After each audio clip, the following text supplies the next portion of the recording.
XSFM입니다. I, D, W, K.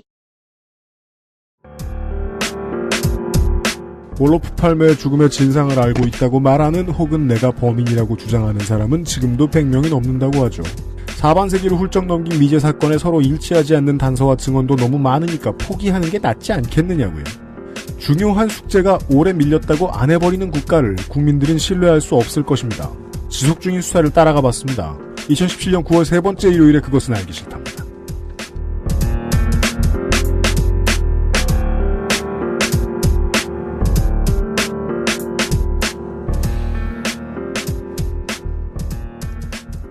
소라소리 안 들으셨어도 괜찮습니다. XSFM의 그것은 알기 싫다 242번째 일요일 순서입니다. 당분간은 이제는 안 밀리고 일요일에 업데이트 안 하도록 하겠습니다. 유승균 PD입니다. 윤세민 기자 그대로 앉아있고요. 네, 안녕하십니까. 윤세민입니다. 네. 방금 전에 담배 피면서 창밖을 보고 있었는데요. 네. 사이렌을 울리면서 구급차 하나가 지나가더라고요. 강변북로에 늘 사이렌이 울리고 구급차가 지나갑니다. 네, 근데 그 구급차가 차선을 물고 가잖아요. 맞아요. 근데 보고 있었는데 상당히 많은 차량이 양옆으로 피해주네요. 다 피해줘요. 그래요? 네. 옛날에는 많이 못 봤던 광경이었던 것 같아요. 아, 그래요? 네. 원래 긍정적인 변화는 되게 놀라운 점이요. 모든 시민이 다 해주거든요? 네. 그리고 모든 시민이 스스로 우쭐해하지 않습니다. 스웨덴의 이야기를 지금 4시간째 하고 있는데요. 북극녀님이 생각하시는 가치도 그런 문제인 것 같아요. 천국은 만드느라 고생한 사람이 있다. 그렇죠. 그리고 유지하느라 고생하는 사람들도 있고요. 네. 유지가 안 돼서 바보처럼 구는 공무원도 있지만. 가브리엘 화이팅. 혹은 유지를 잘 이상하게 하고 있는 CIA의 개들로 보이는 사람들도 있지만. 예. 미스테리 3시간 동안 따라가 봤어요. 예. 오늘은 그냥 남은 얘기들을 좀 들을 겁니다. 네. 잠시 후에요. 그것은 알기 싫다는 살아서 집까지 상쾌한 아침 술친구에서 도와주고 있습니다. XSFM입니다. 기분 좋다고 쏜 3차 술값 20만원. 택시에서 떨어뜨린 핸드폰 액정 수리비 15만원. 내 옆 나란히 누워있는 피카츄 인형 5개. 문자 목록에서 발견한 옛 여친에게 보낸 문자. 자니? 그렇게 싫어한 건 아니었는데 전화는 왜 한 거지, 김 부장한테? 술친구만 먹었어도! 후회하지 않게, 후회할 일 없게. 살아서 집까지 술친구. 액세스몰에서 술친구를 만나보세요. 놓치지 마세요. 몸이 원하는 첫 번째 선택. Big Green. 액세스몰에서 만나는 빅그린 모이스처 테라피. 전 세계에서 가장 많이 팔리는 노트북 브랜드? 글로벌 판매율 1위 레노버. 지금 바로 XS몰 전용 특가에 구매하세요. Lenovo for those who do. 술, 대화, 사람, 그리고 술자리에 필요한 마지막 한 가지. 살아서 집까지 술친구. 일요일에 이제 노동자들이 장사를 하지 않을 수는 있습니다. 하지만 일요일에 많은 사람들은 소비자가 되어 구매를 할 수는 있습니다. 이것을 도와드리고자 김상조 독점거래위원장이 나와 있습니다. 안녕하십니까. 술친구에서 4+1 이벤트 진행 중이지 않습니까? 4박스 사면 1박스 더 줘요. 네. 그 4+1 이벤트 구매자 전원에게 네. 선물용 박스를 증정하겠다고 하네요. 자, 이 말의 어감을 잘 들어보시면은요. 선물용 박스를 펴서 조립을 해서 술친구물 넣어가지고 예쁘게 포장해서 준다는 게 아니라 술친구 따로. 그렇죠. 왜 그래? 박스 따로. 아니 뭐 본인이 드시려고 사시는 분도 계실 테니까. 네. 박스는 용도에 맞게 사용하시라 그런 마음으로 하시는데 근데 좀 슬프네요. 왜요? 명절 맞이 선물로 술친구물 준다는 게 네. 좀 뭐라 해야 될까요? 본인이 즐기고 싶어서 술을 마시는 게 아니라 네. 뭐 일적이라든가 그런 관계 때문에 술을 마셔야 되는 사람한테 주는 것 같아서 좀 가슴이 아픕니다. 네, 이제 조카나 사촌이나 이런 사람들 만나가지고 네. 너 이제 연휴 끝나면 또 돼줘야지 이러면서 주는 그런 선물이면 되게 슬프다. 네. 생각해보니까 이 술친구를 런칭시키고 나서부터, 저도 그런 슬픔을 계속 느꼈던 것 같습니다. 이 술친구를 구매하는 일이 두근거리거나 설레이는 경험은 별로 아니다. 그렇습니다. 필요해서 사긴 사는데. 네. 네. 9월 18일부터 구매자에 한해서 선물용 박스를 진정합니다. 네, 곧 시작합니다. 액세스몰을 곧 확인해 주시길 바랍니다. 북유럽 이야기가 생각날 때 가끔 모실 북극여우님이 앉아 계십니다. 안녕하세요. 북극여우입니다. 아, 근데 북유럽에도 북극여우가 있어요? 그럼요. 아, 거기까지 내려와가지고 살아요? 위쪽에 보면 산에 여우, 늑대 많아요. 거긴 늑대도 하얘요? 늑대는 안 하얀 것 같은데. 하얀 건 있어요, 그럼? 은색 늑대가 하얀 건가? 그래요. 자연을 보다 보면 볼 수 있는데 네. 사실 뭐 유학 가고 거기서 회사 생활하면서 네. 오늘은 늑대를 만나러 가야지 이런 생각을 하긴 좀 어렵거든요. 아, 그렇죠. 네. 늑대를 만났으면 돌아오지 못하겠죠. 늑대가 많긴 많은 것 같아요. 그래서 늑대 사냥도 많이 가고 그러거든요. 아직 사냥을 할 수 있을 만큼의 양이 남았나 보네요? 많이 있을걸요? 그래서 그것 때문에 문제되기도 했는데 너무 많다고. 그래서 총검이 있나 봐. 아, 그런가? 네. 여튼 아직 저희들은 스웨덴에 대해서 잘 모르겠습니다. 4시간밖에 못 들었거든요. 네. 예. 분명한 건 그냥 마냥 천국은 아니다. 네. 경찰은 한국보다 상당히 무능하다. 현대 스웨덴인들이 가장 존경하는 정치인 중에 한 사람이 암살을 당했고 네. 그의 총애를 받던 인물도 암살을 당했고 그가 롤모델로 삼았을 것 같던 인물도 암살을 당한 것으로 보인다. 네. 그리고 그 배경을 추적하느라 3시간을 돌아보았습니다. 네, 숨가쁘네요.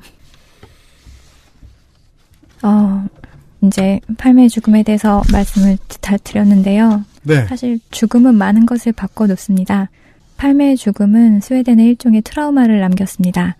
그를 사랑했던 사람들은 아픔의 눈물을 흘렸고 또 그를 증오했던 사람들은 어쩌면 그의 죽음이 자기 자신들의 탓인 것처럼 불편한 마음에 죄책감을 느꼈습니다. 지금도 이 시내의 그 자리, 예, 암살을 당했던 자리에는 추모를 하는 시민들이 종종 있는 모양이더라고요. 네, 표지가 남아있고 가끔 장미가 그 위에 올라와 있기도 하고 또 무덤이 가깝거든요. 그 아까 이렇게 교회를 지나쳐 왔다고 했잖아요. 그 사고가 있을 때 그 교회 네. 안에 무덤이 있어요. 교회 안에? 그 나라는 국립현충은 없나 봐요.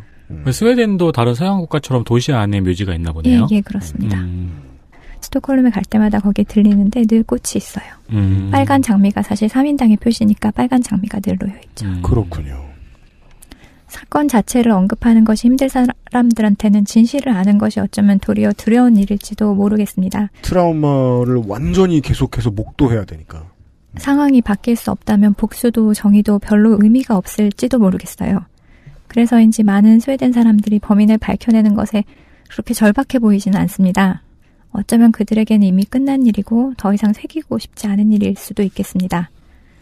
스웨덴은 작은 사회고 요한 갈퉁이 말했던 것처럼 영원한 비밀은 또 없죠. 분명히 지금 이 사회 안에 스웨덴에서 팔매의 죽음에 대한 진실을 알고 있는 사람들이 있을지도 모르겠습니다. 네.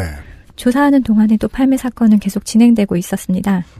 스웨덴의 그 전에 말씀드렸듯이 손꼽히는 재벌 기업의 상속녀가 팔매의 죽음에 대한 비밀을 우연히 알게 되었다고 언론사와 수사기관에 연락한 일이 있었죠. 담당자는 그런 류의 제보가 워낙 많으니까 대수롭지 않게 넘겼는데 또 그 사람이 의문의 죽었죠. 죽음을 맞았고요. 네. 그게 2012년 8월 1일입니다. 그리고 일간지 기자와 주고받은 메일 중에는 내가 죽더라도 수사를 멈추지 말라 이런 얘기까지 있었죠. 죽음을 예고한 것 같은 느낌이. 이쯤 되면은 진실을 안다고 해도 두려움 때문에 영원히 침묵하는 편을 선택하는 이도 있을지 모릅니다. 비공개를 전제로 하고 조사를 했었을 때 스웨덴 고위층 중에는 팔매 암살이 스웨덴 내부 세력과 관계가 있다는 의심 또는 암묵적인 동의를 갖고 있는 사람들이 많다고 합니다. 이들은 진실이 밝혀지면 스웨덴 정부의 신뢰도에 엄청난 타격을 줄 것이라고 생각하고 있고요. 어쨌든 팔매의 죽음의 동기는 스웨덴 전체 사회의 문제점을 드러낼 것이다. 그렇죠.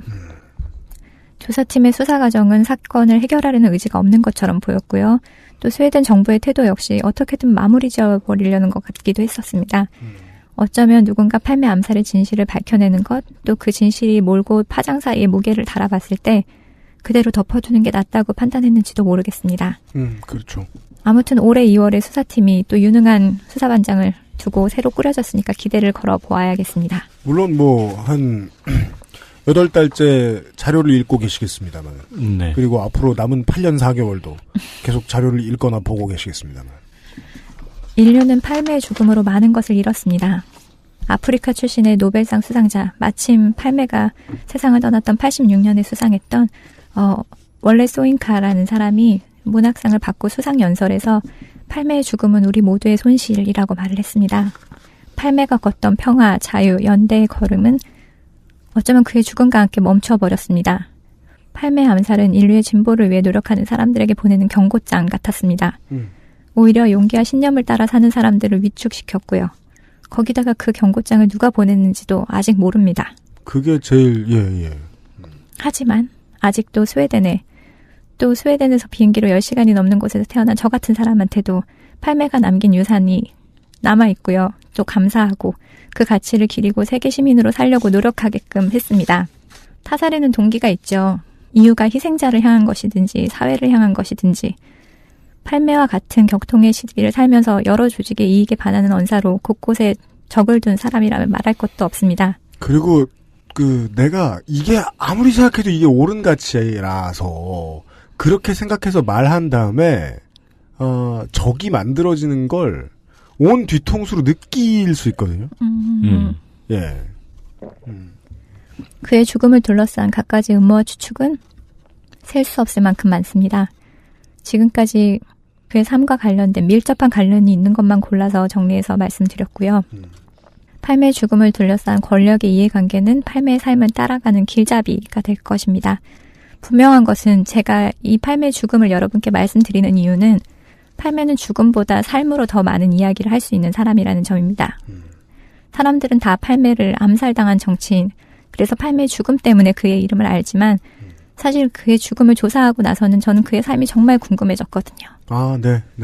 그래서 그의 죽음이 삶을 증명하기 때문에, 그래서 비극적인 그의 죽음이 눈부시게 빛나는 팔매의 삶으로 여러분을 인도하기를 바랍니다. 네. 오늘은 그냥 시간이 남아서 들으셨고요. 북극선님. 네. 그냥 훈시하고 가시려고 들으셨고요. 훈시. 국가를 넘어서 전 세계에 영향을 미치는 정치인이기도 하지만, 그래서이기도 하지만, 한 사람의 죽음이 25년간 밝혀지지 않으면은, 그의 삶을 이렇게 통째로 돌아보게 되는 거군요. 그러기도 하고요. 예. 이 주신 원고의 끝에 보면은 이런저런 아펜딕스들이 붙어 있는데, 네. 최근에 스웨덴의 남녀가 존경하는 사람이 표로 나와 있어요?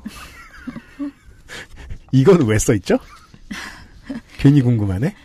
제가 이제 5년 전 자료였잖아요. 말씀드렸던 자료가. 2012년 자료에서는 세 번째로 존경받는 사람이 올로프 팔매였는데. 그렇죠. 근데 새로운 자료를 보니까 너무 달라서, 근데 그래서 이 자료를 다시 봤어요. 그랬더니 이게 이제 세계 20몇 개국인가? 그걸 조사한 거였는데 표본의 수가 많지 않더라고요. 그러니까 한 나라당 해당되는 표본의 수는 더 적을 것이고, 이걸 또 인구 비례로 나눈 것 같아요. 그래가지고 되게 다른 결과가 나서 이건 어쩌면 현대 스웨덴 젊은이들의 사고가 변한 것을 반영하는 것인가. 왜냐면 7위는 질라탄 이브라모비치거든요. 그러니까요. 남자가 존경하는 사람. 1위가 지미 아켄숀이라는 사람인데 이게 누구예요? 이 사람이 아마 스웨덴 스웨덴 민주당이라고 이민자를 반대하는 인종차별주의적인 정당이 있어요. 이 당이 2011년에 처음으로 의회에 진출을 했는데 그 당의 당수. 그래서 지금 스웨덴 굉장히 많이 바뀌고 있구나. 요걸 보면서 그걸 느꼈는데, 근데 하여튼 이걸 전체 의견이라고 보시면 안 돼요. 왜냐하면 표본수가 너무 작아서. 그러게요. 근데 또 2위는 달라이라마, 3위는 스티븐 호킹, 5위는 버락 오바마. 흥미로운 게 굉장히 많아요. 내려가다 보면은 마크 주커버그. 네, 마크 주커버그 보이고, 블라디미르 푸틴. 도널드 트럼프 보이고, 도널드 트럼프 바로 위에 버니 샌더스가 있어요. 네. 그 도널드 트럼프 밑에는 제키 찬이랑 브래드 피트가 있고요. 성룡이랑 브래드 피트가 있고요. 그 밑에는 워렌 버핏이 있고요. 그러니까요. 그리고 밑에 리오넬 메시는 있거든요. 리오넬 메시하고 베캄이 보이는데 호날두가 보이지 않는 것은 메시가 질라탄이랑 친하거든요. 그래요? 그렇기 때문이에요. 근데 호날두랑은 그렇게 친하지 않아요. 여성이 존경하는 인물은 빅토리아 공주가 1위. 네, 이제 여왕이 될 사람이죠. 네. 앙헬라 메르켈이 4위. 그 밑에 마린 르펜이요? 마린 르펜도 있네요. 오프라 윈프리. 백색화는 확실히 진행이 되고 있긴 하네요. 그렇죠. 예. 그리고 좌와 우가 겹쳐 있어요, 사람들 마음속에서. 왜냐면 아까부터 계속 그 서로 엇갈리는 결과들을 계속 말씀드렸잖아요. 마린 르펜 바로 위에 앙헬라 메르켈이 있고, 힐러리 클린턴이 있고, 그 밑에 이 최근에 이제 소위 개념 발언들로 유명해진 메릴 스트립 선생이 계세요. 네. 예. 미셸 오바마도 보이고요. 샤키라가 외국에서는 제 생각보다 훨씬 더 유명한 가수인가 봐요. 그러면요, 세상에서 제일 유명한 힙이에요. 아니, 이런 존경받는 순위에 들어갈 정도라니. 유일하게 힙으로 거짓말 안 하시는 분이잖아요. 그분이. 산드라 블락 밑에 있거든요. 지금, 윤세민 기자 열심히 스웨덴 사람들이 존경하는 사람에 대한 2017년의 기록을 보고 있는데. 네. 하여튼 스웨덴이 변하고 있다는 걸 보여드리려고. 놀랍네요. 좌와 우가 섞여 있는 건 마찬가지. 이거 왠지 청소년들한테 대고 물어본 것 같기도 하고. 네, 굉장히 젊은 층에게 물어본 것 같아요. 20대, 10대, 30대에게 물어본 것 같다는 생각이 드는데. 여튼 이 안에 올러프 팔면은 없는데요. 네, 정치인도 별로 없잖아요. 오케순이 있긴 하지만. 그리고 사실 자유의 씨앗이 뿌려진 뒤에 그 뒤에도 여전히 정치인을 존경한다는 건 제 상식으로는 말이 안 되기도 하고. 예. 그러네요. 네. 여튼 21세기를 잠깐 다시 구경을 했는데요. 우리가 지난 3시간 동안 했던 얘기는 80년대의 냉전, 그리고 이 냉전이란 가식적이기 그지 없죠. 우리는 어제 남아프리카 공화국을 얘기했지만 미소의 세력 다툼의 가장 상징적인 체스판에서 살고 있는 사람들이잖아요. 우리는. 네. 예. 여기 한복판에 살고 있으니까 이 상황을 비웃을 수 없을 뿐이지, 냉전 체제는 매우 위선적이었고 가식적이었습니다. 그것을 벗겨내려는 제3세력의 노력이 있었다라는 것을 지리적인 탓인지 모르겠습니다만은 한국어 사용자들이 그렇게 많이 알고 있었을 것 같지는 않습니다. 예, 그래서 남는 게 있는 시간이었습니다. 푹극여우님 감사드리고요. 네. 네. 언제 이케아에 대해서 궁금한 게 있으면 조립법이라든가 나사가 닳았을 때 그때 다시 모셔서 또 다른 이야기들 들어보겠습니다. 네. 2주 동안 수고 많으셨습니다. 안녕히 가십시오. 감사합니다. 안 가셔도 됩니다. 그것은 알기 싫다는 실천하는 사람들을 위한 노트북 한국 레노버. 이탈리아에서 온 케이크 라 파스티체리아에서 도와주고 있습니다. XSFM입니다. 야, 지금 레노버 엄청 할인하더라? 싱크패드가 레노버 제품이잖아. 아, 세계 1위? 야, 잘됐다. 나 노트북 사야 되는데. 근데 어디서 사야 돼? 레노버 최대 40만 원 할인 혜택을 XS몰에서 확인하세요. Lenovo for those who do. 국내 베이커리에서 경험해보지 못한 맛. 이탈리아에서 온 케이크 라 파스티체리아. Maestro pasticcere, la pasticceria. 퇴근 후 지친 몸을 위로해주는 건 역시 샤워가 최고예요. 욕조에 몸을 맡길 땐 빅그린 바디오일 몇 방울과 함께하죠. 욕조 안에 퍼지는 일랑일랑의 향기. 휴식 그 이상의 것을 부르기 충분하죠. 물론 혼자여도 나쁘진 않아요. 단지 누구와 함께라면 조금 더 좋을 뿐이죠. 물기를 닦고 나면 준비는 끝났어요. 속옷을 입는다는 느낌으로 바디크림을 바르기만 하면 되죠. 가끔은 그것만으로 충분하거든요. Big Green 모이스처 테라피. Maestro pasticcere, la pasticceria. 주말에 와인 파티 할 건데 마리아주로 뭐가 좋을까? 와인 파티? 그럼 내가 파네토네를 준비할게. 파네토네? 자극적이지 않고 특유의 풍미가 살아있는 이탈리아 전통빵. 와인에도 샴페인에도 잘 어울린다고. 이거 되게 큰데? 방부제가 많이 들어갔나? 아니, 그 흔한 이스트조차 들어가 있지 않아. 그게 장인의 기술인 거지. 국내 베이커리에서 경험해보지 못한 맛. 이탈리아에서 온 케이크 라 파스티체리아.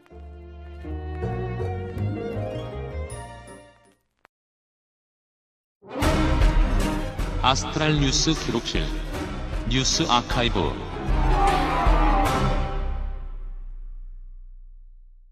2017년은 중요하지 않군요. 9월 셋째 주에 있었던 역사의 기록들을 되돌아보겠습니다. 에디터 윤세민 기자가 애썼습니다.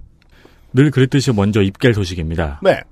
1851년 9월 18일에는 뉴욕타임즈가 창간했습니다. 우와, 되게 오래됐네요. 미국 3대 일간지 중에서 뉴욕타임즈는 발행 부수가 절반밖에 되지 않는다고 그러더라고요. 다른 일간지에. 아, 그래요? 네, 다른 2대 일간, 그 2개 일간지에 비해서. 그럼에도 불구하고 지금과 같은 저명성을 획득한 이유는 이게 기사의 질 때문일까요? 아니면은 뭐, 사설이 또 유명하긴 하죠. 뉴욕타임즈는. 네. 그리고 한편으로는 유로화 모델의 성공한 신문사이기도 합니다. 여러모로 돌아 구경해 보는데요. 롤모델이 필요하니까. 네. 저는 아직도 어떻게 뉴욕타임즈가 콘텐츠로 돈을 이렇게 벌 수 있는지, 뭐 엄청난 돈은 아니지만 의미 있는 돈을 벌 수 있는지 잘 모르겠어요. 새로운 매체를 하는 업체들이 정말 많이 참고하고 있거든요. 근데 원래 육수 만드는 법은 안 가르쳐 주잖아요. 그쵸. 알아내고 싶어요. 또 누가 입결했나요? 1945년 9월 16일입니다. 49년이요? 1945년이요. 45년이요? 네, 45년. 그럼 알아요. 네. 네, 한국민주당이 창당했습니다. 한민당이 생겼습니다. 한민당. 자손들이 외면하는 조상이죠. 그러게 현재 민주당의 원류라고 많은 사람들이 생각을 하고 있는데요. 네. 현재 더불어민주당에서는 55년에 창당한 다른 민주당을 원류로 보고 있더라고요. 네. 민주당이죠, 그 당은. 네. 그거는 더불어민주당 홈페이지에서 확인할 수 있습니다. 이 한국민주당은 45년에 창당했을 때는 보수주의, 자유주의, 반공주의 정당이었거든요. 다 거짓말이고요. 친일이에요. 네. 그리고 10년 뒤인 1955년 9월 18일에 4.4.5입 사건을 계기로 야권의 결집과 김영삼을 비롯한 자유당 탈당파가 모여서 민주당을 창당해서 범야권 세력을 만들었습니다. 그렇습니다. 이 당이 지금의 집권당이 원류라고 주장하는 당입니다. 네. 그 민주당이 됩니다. 어떻게 된 거냐면요. 이제 자유당 탈당파를 55년 민주당에는 구파라고 불러요. 이건 어떻게 말할 수 있냐면 뭐 한나라당이나 민자당에서 조금 개혁적인 성향의 국회의원들이 삐져나온 거라고 보시면 되고요. 네. 한민당의 출신들 중에서 한민당의 가치를 좀 부정하던 사람들 이후에 55년에 민주당에서는 신파가 됩니다. 네. 이 사람들 중에 젊은 김대중이 있었죠. 아까 말씀드린 구파에는 젊은 김영삼이 있었고요. 이 민주당은 어떻게 말씀드려야 가장 상징적이고 편할까요? 흥사단을 끼고 있었어요, 당내에. 네. 흥사단의 세력도 상당수 당에 들어왔어요. 흥사단 하면 뭡니까? 독립운동하던 사람들이죠. 안창호 선생님. 네. 지주 세력을 상당 부분 버리고 창당했다는 얘기입니다. 그런 점에서 지금의 더불어민주당은 이 민주당이 마음에 드는 거죠. 하는 것도 보고 있으면 저는 지금 더불어민주당이 이 민주당을 자기들 그 조상민주당이라고 부르는 게 조금은 이해가 돼요. 그리고 1950년 9월 15일에는 유엔군이 인천겔에 입장하셨습니다. 그렇습니다. 인천겔 상륙작전입니다. 네, 그렇습니다. 그런 일이 있었고요. 또 뭐 있나요? 2001년에 9.11 테러가 있었습니다.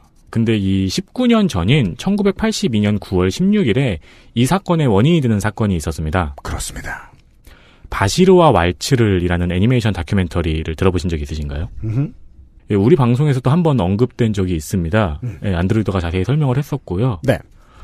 이 내용은 139B회에서 덕질인이 전해드린 적이 있습니다. 근데 제가 이걸 조사를 하면서 그게 기억이 나가지고 덕질인한테 문의를 했었거든요. 그랬더니 덕질인은 자기 방송에 대한 얘기를 하면 바로 이제 하는 얘기가 있습니다. 네, 틀린 부분. 나 그거 틀렸는데. 틀린 부분이 있다고 저한테 AS를 부탁했습니다. 그래서 139회 디버깅을 242회에 합니다. 네. 리버그. 원래 원고를 조금 어렵게 썼었는데 쉽게 다시 고쳐 썼습니다. 네, 정리를 감상하시죠. 네, 이스라엘이 생겼어요. 갑자기. 시오니스트 같은 소리하고 있네. 네. 거기 있던 팔레스타인 사람들은 주변국을 흩어지면서 바로 위에 있는 레바논 남부로 옮겨가서 난민촌을 형성했습니다. 그런데 여기에 팔레스타인 해방기구도 들어옵니다. 네, 피해로 가요. 네, 이스라엘에겐 당연히 위협적이죠. 그래서 여기를 확보하고 이 지역을 안전한 완충지대로 만들기 위해서 레바논을 침공합니다. 레바논은 또 레바논대로 기독교하고 이슬람교하고 내전이 계속 진행 중이었거든요. 네. 그런데 이스라엘과 기독교의 지지를 받고 있는 기독교 민병대 팔랑의 지도자인 바시르 제마일이 대통령으로 선출됩니다. 그러나 그가 취임을 앞두고 암살당합니다. 그래서 1982년 9월 16일에 팔랑에는 팔레스타인 난민촌으로 들어가서 왈츠를 추듯 기관총을 쏘며 3,000명의 난민들을 학살합니다. 이른바 샤브라 샤틸라 학살입니다. 그렇습니다. 그리고 이스라엘은 그동안 난민촌 주변을 둘러서서 밤새도록 조명탄을 쏴줍니다. 네, 죽이라고. 네. 아까 말씀드린 바시르와 왈츠라는 애니메이션은 이 당시에 이스라엘군이었던 감독, 아리폴만 감독의 이야기인데요. 저는 이거를 대학교 때 혼자 극장 가서 봤거든요. 아, 그래요? 네.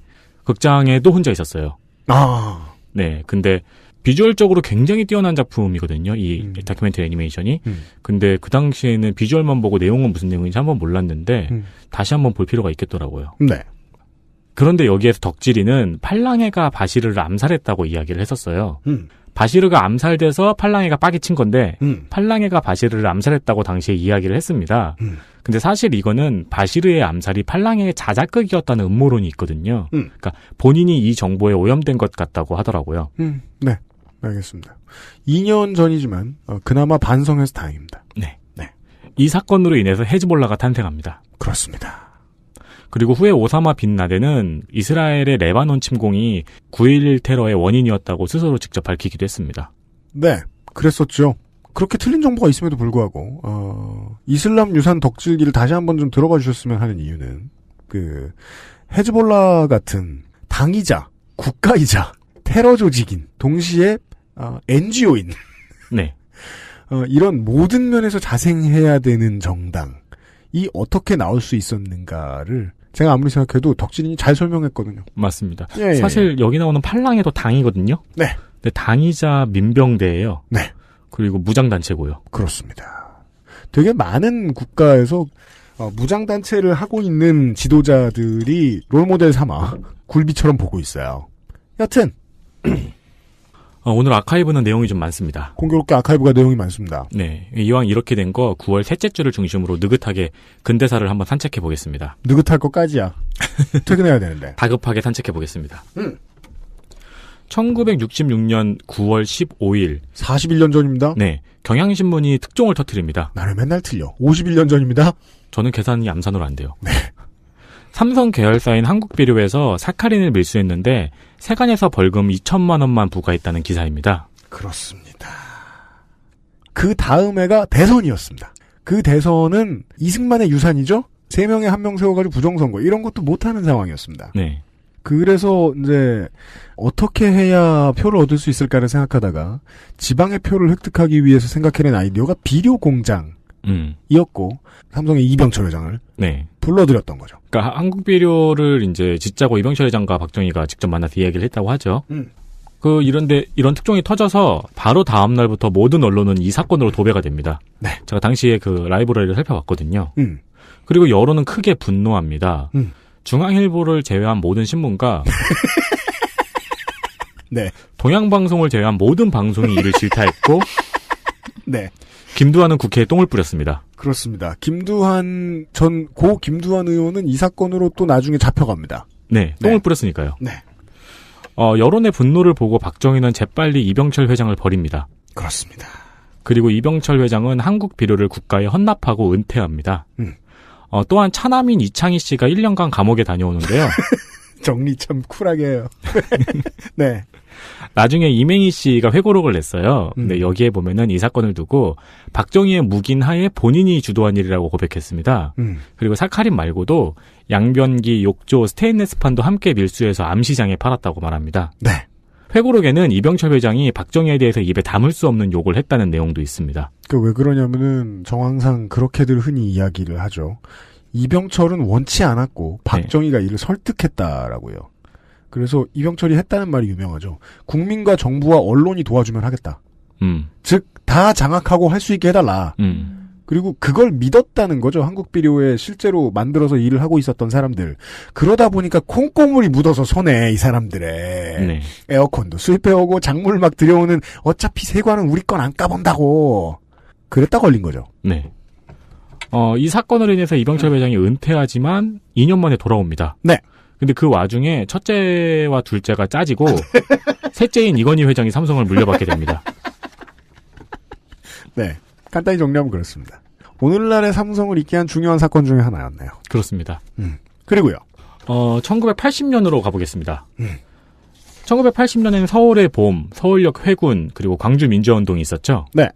그리고 9월 17일, 그해 9월 17일에 육군 계엄부의 보통군법회의에서 김대중에게 내란 음모와 광주 민주화운동을 일으킨 혐의로 사형을 선고합니다. 아, 네. 이 얘기를 우리 어제 했는데 오늘도 하게 되네요. 이후 항소는 기각, 그리고 대법원에서도 판결을 확정했는데 미국의 압력이 있었죠.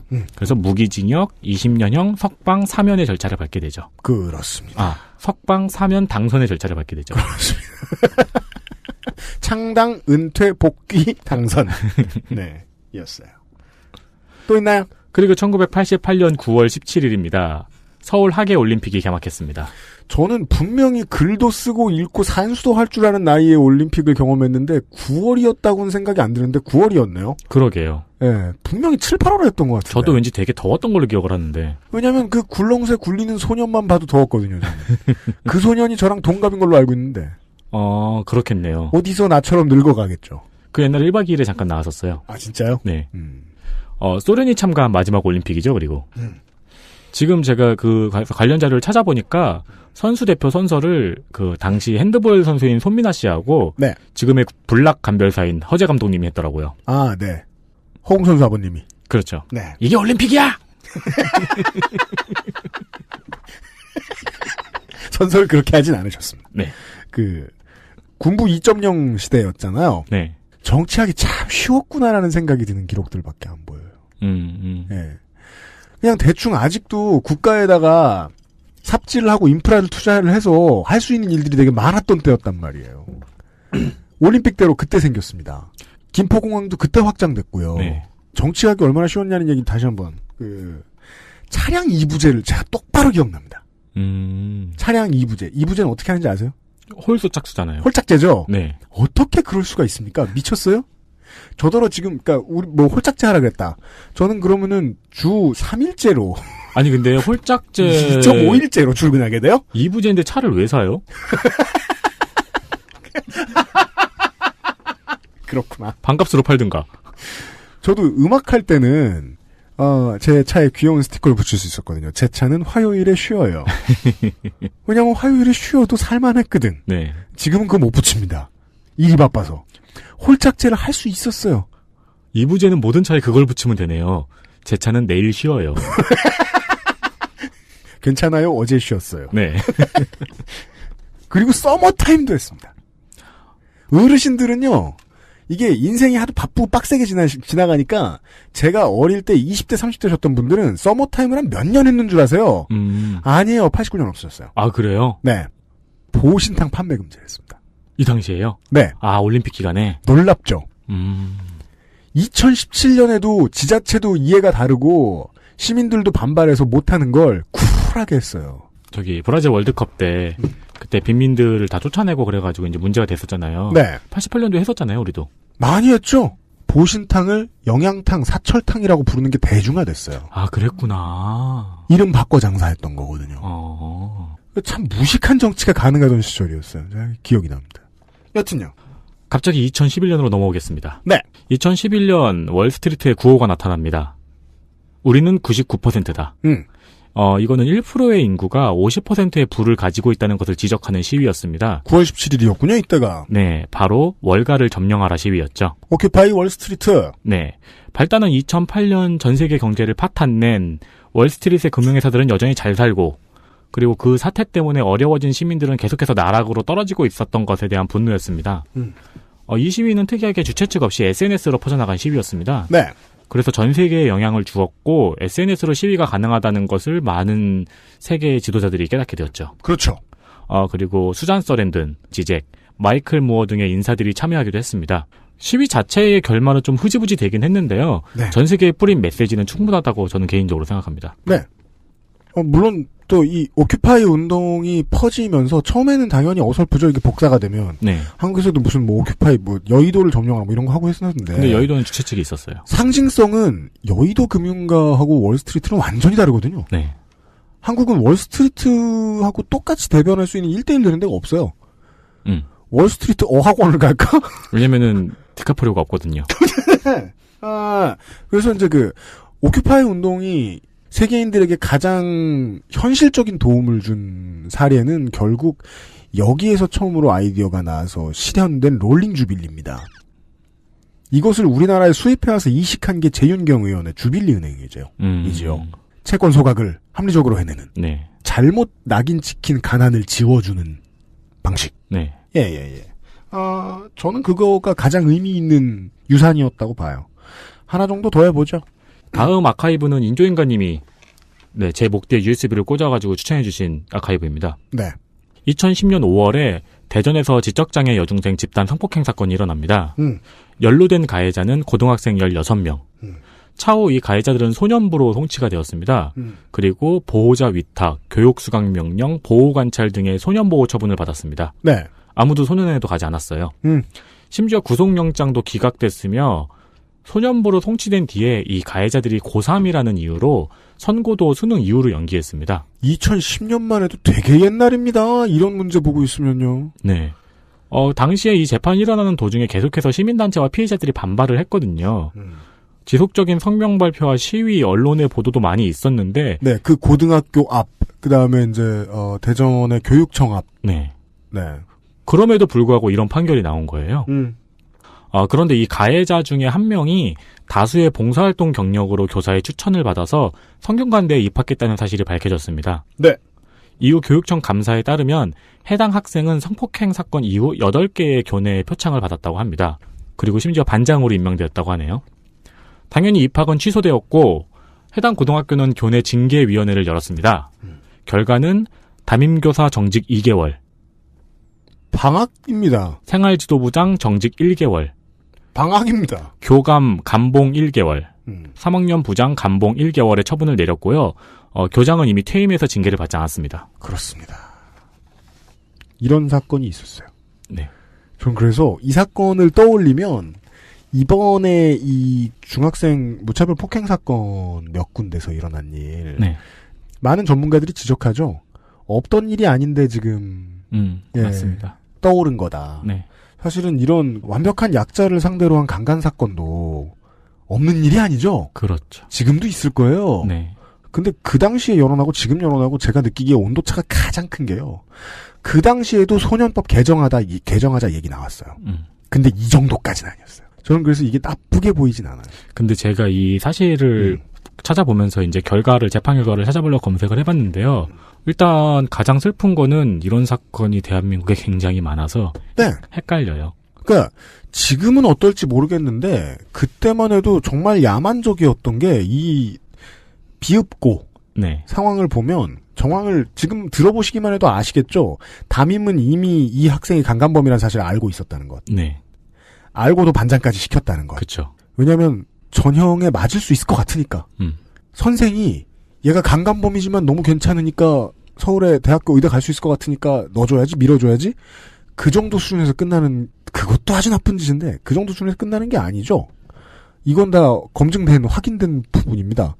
그 강간범의 부모가 이 담임네 반으로 넣어달라고 지명해놓은 담임. 네. 내 반에 들어갔던 거예요. 네. 예. 이러고서는 피해자가 합의를 받는데라는 말을 하면 씁니까? 이렇게나 부모들이 강간범들 부모들이 힘을 잘 썼는데 이렇게나 야만적이었던 시대가 아주 똑같이 지금일까봐 겁납니다. 사실 더 야만적인 사건이 한 20년 전에 15년 됐나요? 밀양에서 있었죠. 지금도 있을 거예요. 근데 제가 이 사건의 그러니까 재판 결과를 찾기 위해서 많이 뒤져봤는데 첫 번째로 발견한 게 이런 사건이 꽤 많다는 것이고 두 번째로 발견한 게 한 2년 전부터 실형이 많이 선고돼요. 네. 변화를 미성년자한테. 이거 변화하는 건 결국 국민 목소리가 제일 큰 힘을 낼 수밖에 없네요. 그게 올바른 건 아닌데. 네. 그러니까 그래서는 안 된다는 게 아니라 그거 말고 더 좋은 방법이, 더 편한 방법이 있을 텐데 국민들이 승질을 내야 이렇게 해주는단 말이죠. 이게 그 당시에 아마 결성되기, 그 이름을 달기 직전이었을 거예요. 그 당시 민주당의 을지로위원회의 거의 초기작들 중에 하나입니다. 이게 우원식 의원, 후에 이제 을지로위원회 위원장이 되죠. 유은희 의원이나 이런 사람들이 내려가가지고 이 문제를 좀 적극적으로 밀어붙였던 걸로 제가 기억을 하고 있는데, 소년법이 무슨 지금 댓글 맨 위에 올라가듯이 막 사형을 뭐 하고 뭐 이렇게 바뀌라는 게 아니라 그렇게 바뀌어야 된다는 것이 아니라 양형 기준을 좀 더 합리적으로 피해자 위주로 바꿔야 할 텐데 그 변화가 오고 있는지 모르겠어요. 예, 옛날 사건 이거 보니까 생각났습니다. 그 전에 정말 진정한 솜방망이였네요. 7, 8년 전에. 그러게요. 근데 또 너무 크게 걱정하시지 않아도 되는 게 얼마 전 천종호 판사의 인터뷰가 이렇게 화제가 되었는데 사람이 얘기하는 걸 들어보면은 아직까지 소년범의 90%는 자법입니다. 네. 네. 그건 있습니다. 네. 강력범죄가 막 늘어나는 것만은 아닙니다. 네. 네. 여기까지만 하죠. 윤세민 씨 수고했습니다. 네. 저희 여기서 물러갑니다. 2주째 휴일에 다운받느라 고생시켜드려 죄송합니다. 다음 주에는 어김없이 원래대로 목요일에 찾아뵙도록 하겠습니다. 추석 방송 일정 아직 안 정했는데요. 추석도 이번 주에 진 죄가 있어서 제 시간을 지키지 않을까 하는 생각은 듭니다. 생각은 드세요. 다